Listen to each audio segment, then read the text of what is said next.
పొరపాటున హైదరాబాద్కు పోతే రామోజీ ఫిల్మ్ సిటీ చూడకుండా తిరిగి వచ్చే పరిస్థితి అంటే అది రామోజీరావు గారి కాంట్రిబ్యూషన్ అని చెప్పి కూడా నేను మీకు తెలియజేస్తున్నాను. ఇలాంటి మనం చూసినప్పుడు ఏదైనా ఒక విపత్తు వచ్చినప్పుడు సేవాభావంతో ముందుకు పోయారు. అనేక సందర్భాల్లో చూశాం. మన రాష్ట్రంలోనే కాకుండా వేరే రాష్ట్రాల్లో కూడా తుఫాన్ వచ్చినా ఇంకా ఏమైనా సమస్యలు వచ్చినా అక్కడ ముందుండి సేవలు అందించారు. పెదపారుపూడిలో గాని తెలంగాణ నాగన్పల్లి గ్రామాలను దత్తత తీసుకుని ఒక 25 కోట్లు ఖర్చు పెట్టారు. కోవిడ్ సమయంలో 2 రాష్ట్రాల్లో ఒక 20 కోట్ల రూపాయలు ఖర్చు పెట్టి ప్రజలకు సేవలు అందించిన వ్యక్తి. ఇవన్నీ ఒక ఎత్తు అయితే నేను ఆయన 40 సంవత్సరాలుగా క్లోజ్గా చూశాను. భయం అనేది ఆయన జీవితంలో లేదు. పోరాటం అనేది ఆయన జీవితంలో ఒక భాగం. ఏ విషయంలో చూసినా రాజీ లేకుండా పోరాడాడు. మీడియాను పెట్టుకుని చాలా మంది ఒకసారి ఆలోచిస్తే ఎవరికైనా రాజకీయాల్లో ఉండే మాకు గాని, పత్రికలు రన్ చేసే పత్రికలు గాని, మీడియా రన్ చేసే వ్యక్తులకు గాని, సినిమాలకు గాని ఎప్పుడు కూడా క్రెడిబిలిటీ ఒకటి ఉంటుంది, విశ్వసనీయత ఒకటి ఉంటుంది. అందుకే ఎన్టీ రామారావు గారు తెలుగు జాతి ఉన్నంత వరకు నెంబర్ 1 గా ఎట్టుంటారో ఈ రాష్ట్రానికి సేవలు అందించిన వ్యక్తిగా తెలుగు జాతి శాశ్వతంగా గుర్తుపెట్టుకునే వ్యక్తి రామోజీరావు గారు అని చెప్పి నేను మీకు తెలియజేస్తున్నా. ఈ రోజు ఇంకొక పక్కన మీరు ఆలోచిస్తే ఎక్కడికక్కడ రేటింగుల కోసం పోరాడే రోజులు, మ్యానిపులేషన్ చేస్తూ అధికార పార్టీ ఏ పార్టీ ఉంటే ఆ పార్టీ దగ్గరికి పోయి పనులు చేసుకునే రోజుల్లో నేను చూశాను ఆయన్ని. నేను పర్సనల్గా వ్యక్తిగతంగా ఆయనతో పరిచయం ఉంది. నా జీవితంలో నాకు ఒక్క పని ఈ ఐఏఎస్ ఆఫీసర్ని ట్రాన్స్ఫర్ చేయమనో, ఈ వ్యక్తికి మంత్రి పదవి ఇవ్వమనో, ఈ వ్యక్తికి ఎమ్మెల్యే ఇవ్వమనో ఎక్కడా చెప్పలేదంటే అది రామోజీరావు గారి యొక్క నీతి నిజాయితీ. విలువల కోసం బ్రతికాడు, ప్రజల కోసం పోరాటాలు చేశాడు. ఎప్పటికప్పుడు ప్రజాస్వామ్యం అపహాస్యమైనప్పుడు నా వంతు బాధ్యతగా నేనున్నానని ముందుకొచ్చి పోరాటం చేసిన వ్యక్తి రామోజీరావు గారు అని చెప్పి నేను మీకు తెలియజేస్తున్నా. చాలా మంది పదవులుంటే సేవ చేస్తాం అనుకుంటాం.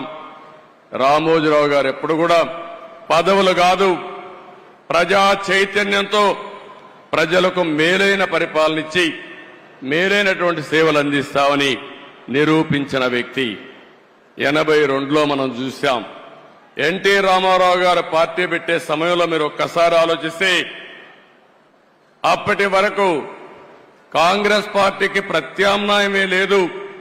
ఒక ప్రత్యామ్నాయం కావాలని ఆలోచించి 9 నెలల్లో ఎన్టీ రామారావు గారు అధికారంలోకి వచ్చారంటే అందులో ప్రముఖ పాత్ర రామోజీరావు గారికి ఉందని చెప్పి కూడా నేను మీకు తెలియజేస్తున్నా. అక్కడి నుంచి ఆగస్టు క్రైసిస్ వస్తే ఆ రోజు కూడా ప్రజాస్వామ్యాన్ని కాపాడడం కోసం రాజీ లేని పోరాటం చేశాడు. ఇలాంటి పోరాటాలు చేసి ఓసారి అనిపిస్తుంది మనందరికీ ప్రజాస్వామ్యంలో పత్రికలకు స్వేచ్ఛ ఉంది. 4th ఎస్టేట్ అని మనం అందరం మాట్లాడుతున్నాం. శాసనసభ, చట్టసభలు, అదే సమయంలో కార్యనిర్వాహక వర్గం, ఐఏఎస్ ఆఫీసర్లు, ఆ తర్వాత ఎక్కడికక్కడ జ్యుడిషియరీ, ఇంకో పక్కన పత్రిక, మీడియా 4th ఎస్టేట్ గా ఉంటుంది. ఒకసారి ఇదే మారిగా ఆయన వార్తలు రాస్తే కంటెంప్ట్ ఇచ్చి కౌన్సిల్ ఆయన రప్పించాలంటే పోరాడి తల ఒగ్గకుండా సుప్రీంకోర్టు వరకు పోయి ఆయన చేసింది రైట్ అని నిరూపించిన వ్యక్తి రామోజీరావు గారు అని చెప్పి నేను మీకు తెలియజేస్తున్నా. ఇంకో పక్క మార్గదర్శి పైన ఎన్నో కేసులు పెట్టారు, ఎన్నో విధాలుగా హింసించారు. కానీ ఆయన జీవితంలో నేను చూసింది ఒకే మాట అన్నాడు, నేను సంపాదించిన ఆస్తులివి, నేను ప్రజల కోసం పోరాడుతున్నాను, అవసరమైతే ప్రతి ఒక్క ఆస్తి పోయినా నేను రాజీ పడనని చెప్పి పోరాడిన వ్యక్తి రామోజీరావు గారు అని చెప్పి నేను మీకు తెలియజేస్తున్నా. చాలా మంది భయపడిపోతాం. కానీ ఆ భయం అనేది తెలియని వ్యక్తి 86 సంవత్సరాల వయసులో బెడ్ మీద నుంచి ఎక్కడికక్కడ ప్రజలకు న్యాయం జరగాలని ముందుకు వచ్చిన వ్యక్తి అని చెప్పి నేను మీకు తెలియజేస్తున్నా. నేను ఆయన చూసి నేర్చుకునేది ఒకటే. ఆ రోజు హైదరాబాద్లో నేను ముఖ్యమంత్రి అయినప్పుడు వినూత్నమైన విధంగా సైబరాబాద్ డెవలప్ చేయడం అనేక కార్యక్రమాలు చేశాను. ఆ రోజు ఆయన పూర్తిగా ఆలోచనలన్నీ భాగం పంచుకుని ఈరోజు హైదరాబాద్లో జరిగిన అభివృద్ధిలో ఆయన ఆలోచనలున్నాయి, ఆయన స్ఫూర్తి ఉంది. ఆ తర్వాత అమరావతి వచ్చినప్పుడు నేను ఏ పేరు పెట్టాలని ఆలోచించినప్పుడు ఆయన ఒక రీసెర్చ్ చేసి మీరు ఏ పేరంటే ఆ పేరు పెడితే కరెక్ట్గా రాదు, అమరావతిని పేరు పెట్టండి, దీనికి జస్టిఫికేషన్ ఇదని చెప్పి నాకు ఒక రీసెర్చ్ చేసి రీసెర్చ్ పేపర్ పంపించిన వ్యక్తి రామోజీరావు గారు అని చెప్పి నేను మీకు తెలియజేస్తున్నా.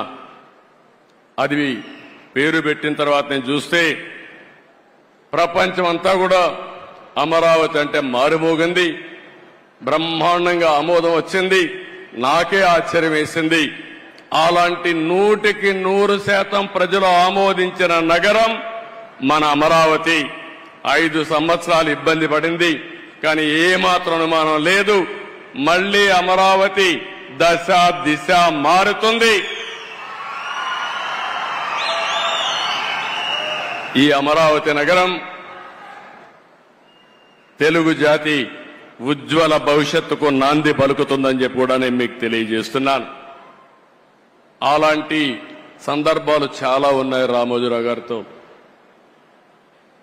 ఆయన అందరికీ సజెషన్స్ ఇస్తారు.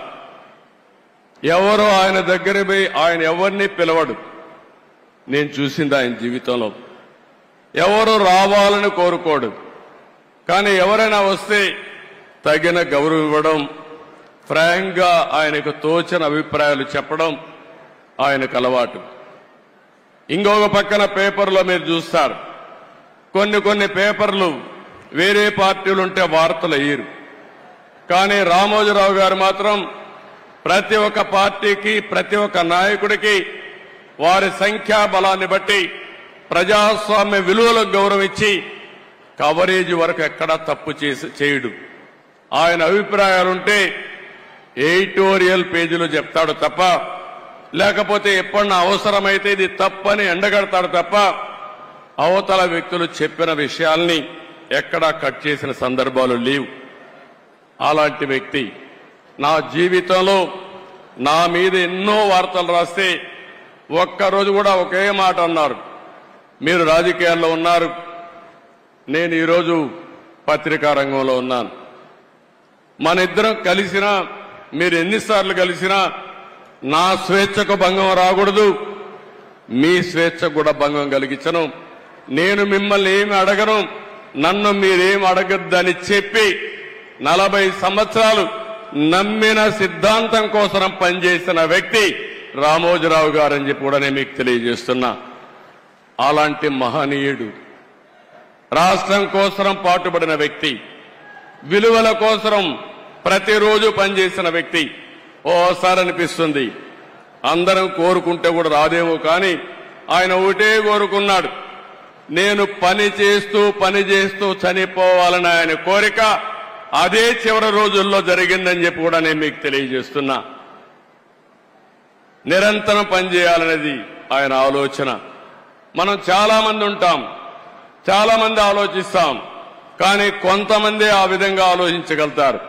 కడాన ఆయన చనిపోవడం తథ్యం, చనిపోయేటప్పుడు ఏ విధంగా చేయాలనో కూడా చెప్పి ఆయన ఎక్కడ అంత్యక్రియలు చేయాలనో చెప్పిన వ్యక్తి, దానికి అరేంజ్ చేసిన వ్యక్తి. ఆయన ఒకటే చెప్పాడు, నేను చనిపోవడం తథ్యం, నేను చనిపోయిన తర్వాత కూడా రామోజీరావు గారు ఏం చేశారో ప్రజలు గుర్తించే విధంగా స్ఫూర్తిదాయకమైన జీవితం చేయాలనేది రామోజీరావు గారి ఆకాంక్ష. ఆ ఆకాంక్ష నెరవేరిందని చెప్పి కూడా నేను మీకు తెలియజేస్తున్నా. ఆయనకు తెలుగు భాష అంటే ఎనలేని అభిమానం, తెలుగు జాతి అంటే ఎనలేని ఆప్యాయత. ఎప్పుడు కూడా తెలుగు జాతి బాగుండాలని, భారతదేశం బాగుండాలని, విలువలతో కూడిన సమాజం ఉండాలని నిరంతరం కోరుకున్న వ్యక్తి రామోజీరావు గారు. ఇప్పుడే కొంతమంది మాట్లాడుతూ చెప్పారు, రాజమౌళి లాంటి వ్యక్తులు కూడా మాట్లాడుతూ ఒక మాట అన్నారు, ఆయన చేయాల్సిందంతా చేశారు, మనమేం చేయాలి? ఈ సందర్భంగా ఆంధ్రప్రదేశ్లో ఉండే, తెలంగాణలో ఉండే తెలుగు వారందరికీ విజ్ఞప్తి చేస్తున్నా, మనం కోరుకునేది తెలుగు జాతికి ఆయన చేసిన సేవల కోసం ఈ వ్యవస్థ చిరస్థాయిగా ఉండాల్సిన అవసరం ఉంది. ఈ లెగసీని కంటిన్యూ చేయాల్సిన అవసరం ఉంది.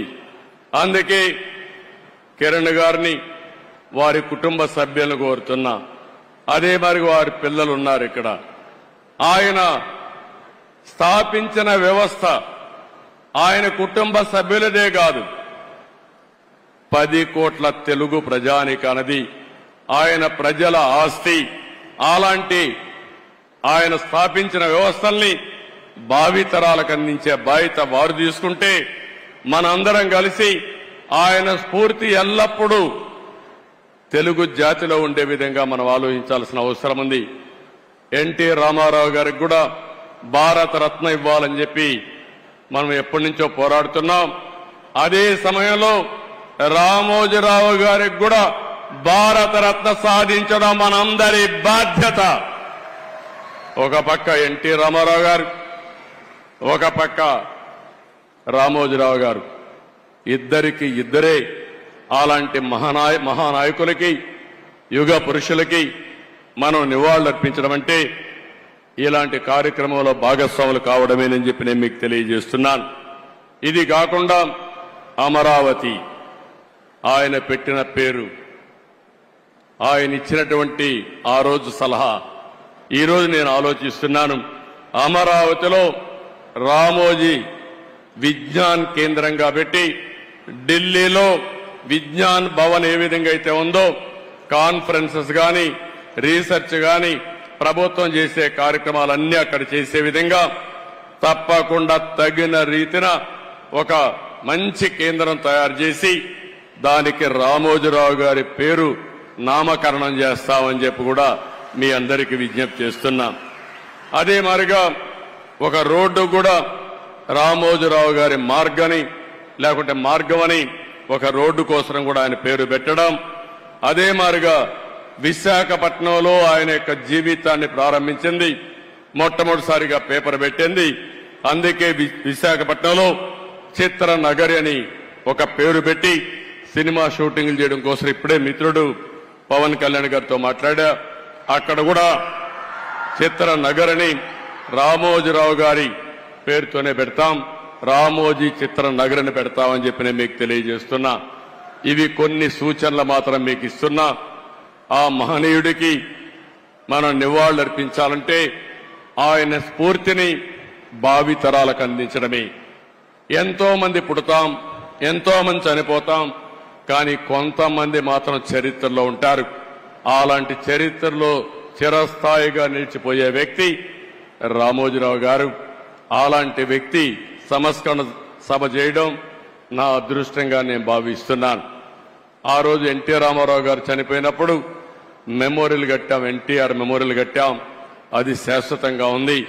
ఈ రోజు రామోజీరావు గారికి కూడా అలాంటి గుర్తింపు ఇవ్వాల్సిన బాధ్యత మన మీద ఉంది. మీరు కూడా సజెషన్స్ ఇవ్వండి.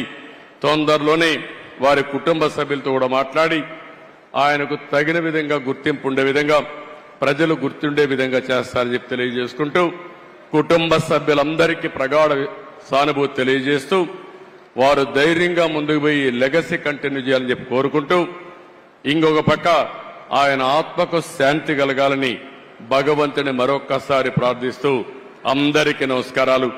జై హింద్.